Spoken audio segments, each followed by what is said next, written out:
So next, for our Planning for 2050 presentation, for Monica J. Gorman, in her role as Deputy Assistant Secretary for Manufacturing, Industry and Analysis, International Trade Administration, Dr. Gorman directs the U.S. Department of Commerce efforts to advance the global competitiveness of manufacturing industries.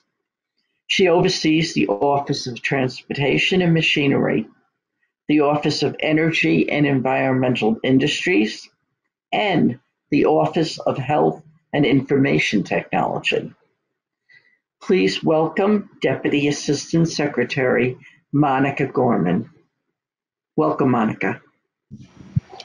Thank you very much, Kathy, and thanks everyone. It's a pleasure to be here with you today. As Kathy mentioned, my name is Monica Gorman. I'm the Deputy Assistant Secretary of Manufacturing within the International Trade Administration here at the Department of Commerce. And one of the offices I oversee, one of three, is the Office of Transportation and Machinery. So it's a particular privilege to be here with you today. I'd like to focus my remarks in two areas. First, I will speak about the Department of Commerce's efforts to ensure resilient and secure supply chains, as well as the Biden-Harris administration's efforts to build back better our transportation infrastructure. And as Kathy and others highlighted in their remarks, our vulnerability to extreme weather has never been more apparent, and the need for this investment in infrastructure has never been more urgent. But I'd like to start first with an overview of our work on manufacturing supply chains. In February, President Biden issued an executive order that mandated reports within 100 days for 4 critical supply chains, specifically semiconductors, advanced batteries, pharmaceuticals, and critical minerals. And you might wonder what exactly this has to do with transportation. And well, semiconductors, advanced batteries, and the minerals that underpin these absolutely have everything to do with the transportation infrastructure and transportation manufacturing. The executive order emphasized that the United States needs resilient, diverse, and secure supply chains to ensure our economic prosperity and our national security. I think it's fair to say that COVID, perhaps more than any other event in recent memory, has highlighted just how important it is that we have resilient, diverse, and secure supply chains. It's also probably fair to say that the American public now recognizes the importance of supply chains. One of my favorite examples, there's a local window company here in Maryland whose advertisements I see during the local news, and the company's tagline is "No supply chain delays." So we know that when things have become a marketing tagline, supply chains have really entered the consciousness of mainstream America. So these 4 100-day reports were released on June 8th, and they contain recommendations to address the risks associated with these key segments of the supply chain for semiconductors, critical minerals and materials, high-capacity batteries, and pharmaceuticals. Those reports, as well as the announcement related to it, are on the White House website. These may be of interest to you. I would highly recommend at least a read of the executive summary if you would like a sense of how we are thinking about supply chain policy. So what was the Department of Commerce's role in the supply chain executive order? We led the 100-day report on semiconductors. Commerce is also co-leading an upcoming OneYear report, which was also mandated by the same executive order on the information and communications technology, or ICT sector. We're co-leading that with the Department of Homeland Security. That said, however, subject matter experts across Commerce's Industry and Analysis Division contributed heavily to the other 300-day reports on batteries, pharmaceuticals, and critical minerals, and will also be contributing to most of the other OneYear reports as well, just showing the depth and breadth of the sector expertise that our analysts bring to the table. So I want to turn briefly to some of the reports and their recommendations. As a top line, we know that resilient supply chains are ones that recover quickly from unexpected events. Events will happen. Resiliency means that we recover quickly. So across these reports, you'll note a number of key cross-cutting themes. First, the need to invest in and strengthen our domestic manufacturing base. Second, continuing and strengthening our leadership in innovation and research and development. Third, our workers, in particular our American workers, as the drivers of this resiliency and as assets deserving of investment, not costs to be controlled.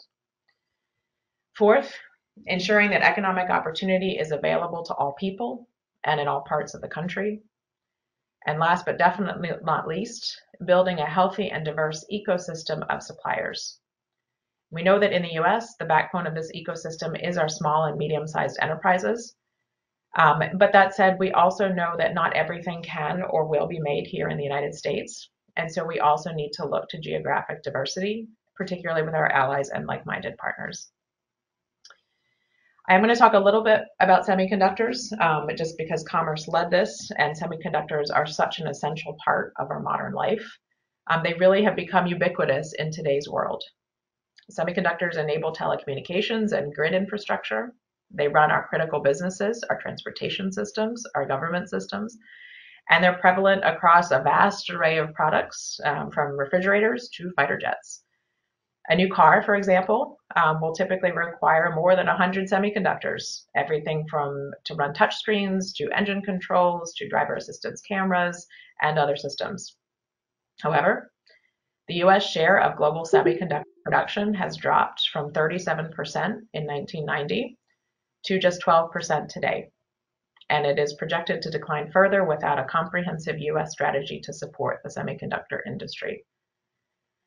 So the 100-day report examined the semiconductor supply chain through 5 essential segments: design, fabrication, assembly, test, and packaging, as well as advanced packaging, materials, and then semiconductor manufacturing equipment. And we identified 8 cross-cutting risks that encompass identified threats to the semiconductor supply chain. And our experts within industry and analysis authored many sections of the 100-day report. So again, I would urge you to take a look at that report. Just to highlight, one of the most important recommendations is that we provide dedicated manufacturing, investment and funding into semiconductor manufacturing and research and development in the longer term. We recommend that Congress support at least $50 billion in investments to advance domestic manufacturing of leading-edge semiconductors, as well as to expand capacity in mature node and memory production to support critical manufacturing, industrial, and defense applications. It's also critical that we support continuing research and development to ensure that the next generation of semiconductors are developed and produced here in the United States. So let me say a few words now about the OneYear Reports that are also mandated by this February executive order. Commerce is working with the Department of Homeland Security on the OneYear Report on the critical sectors and subsectors of the information and communications technology industrial base. In addition, commerce industry specialists are helping to support 4 other OneYear reports led by other agencies on public health, energy, agricultural commodities, and transportation, which I know is of particular interest to all of you. As I know you know all too well, our transportation, logistics, and infrastructure are facing many challenges. The Port of New York and New Jersey is a critical gateway for the supply chains that underpin American manufacturing, and it is crucial to our department's mission to facilitate the nation's industrial, economic, and job growth. As the East Coast's largest seaport, and as America's 3rd largest port by both total and international trade tonnage, we are keenly alert as to how today's supply chain-wide congestion crisis affects you. Industry stakeholders representing all parts of the supply chain, such as those on Commerce's Advisory Committee on Supply Chain Competitiveness, have told us that port and inland congestion, container shipping rates, equipment availability, and other challenges stem largely from near record cargo volumes, which are now arriving at U.S. seaports. These have been spurred by strong consumer and industry restocking demand as our economy rebounds from the impacts of COVID-19. What is not yet clear is whether these factors will be prevalent for the longer term or not. Now, we recognize that the massive influx of inbound cargo, both to the port and nationwide, has swamped available storage space, as well as equipment and inland rail capacity to and from the port and throughout our supply chains. And this in turn has raised port dwell times and resulted in an increasingly complex operating environment for you. Last but not least, we know that some of the logistics challenges facing industry were brought about directly by COVID. but there are others that have been in the making for many years, which the COVID crisis simply pushed to the breaking point. So we in the Biden-Harris administration are working hard to address these challenges. Now, Commerce does not have the authority to regulate many of the supply chain disruption issues that you face, but we are actively helping and working with private sector companies and our federal agency partners to help address them. So, for example, Commerce works closely with the Federal Maritime Commission to bring unfair shipping practice allegations to its attention, both for investigation and possible enforcement. And we understand that the port works closely with the Maritime Commission as well. Commerce is also a key member of the Department of Transportation-led interagency task force that is providing the National Economic Council with data on the status of maritime shipping, port, and inland infrastructure capacity, as well as other conditions that affect the cost and flow of domestic and international freight.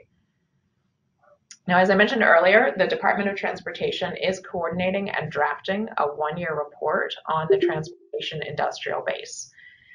In April, I led a meeting between the International Trade Administration team here at Commerce, responsible for transportation goods and services, and our colleagues at the Department of Transportation.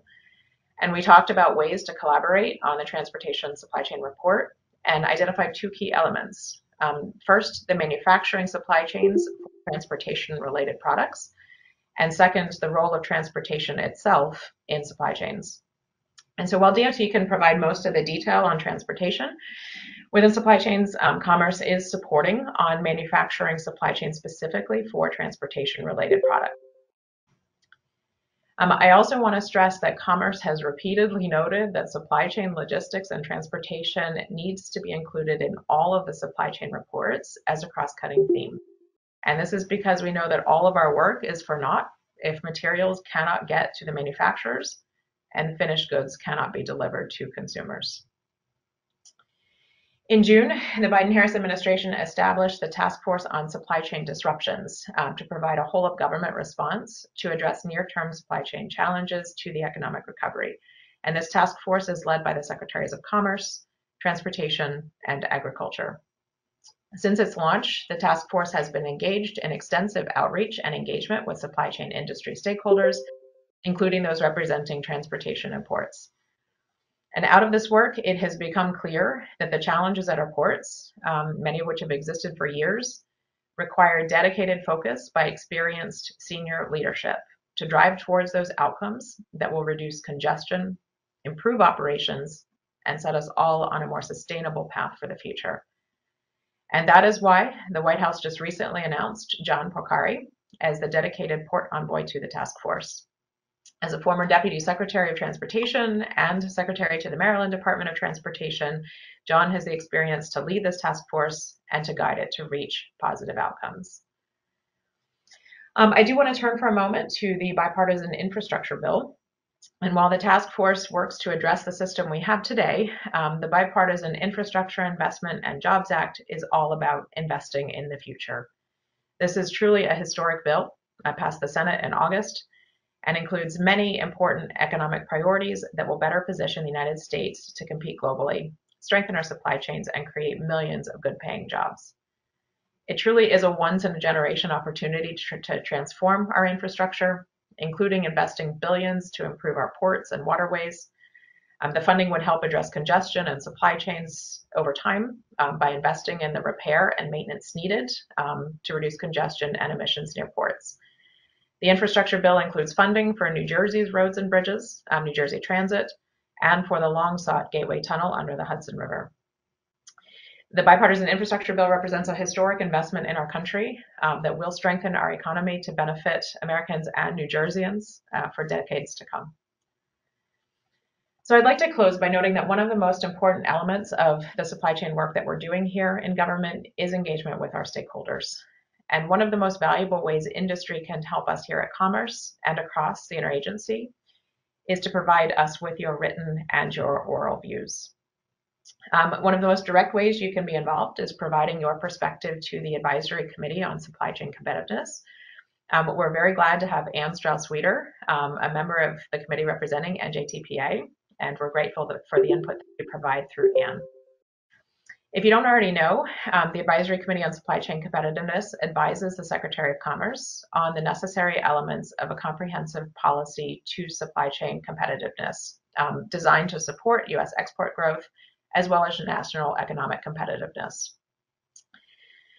So really crucial to have these views to make sure that we are grounded in these perspectives, which in turn helps us improve the competitiveness of U.S. supply chains in both the domestic and the global economy. I also want to highlight that the agencies leading the OneYear Reports I mentioned will be embarking upon stakeholder consultation processes soon. So I encourage you to keep an eye out for a notice of inquiry in the Federal Register. In particular, as part of that process, the Department of Transportation will be conducting public outreach and seeking stakeholder comments for its OneYear report. So I strongly encourage you to submit comments there.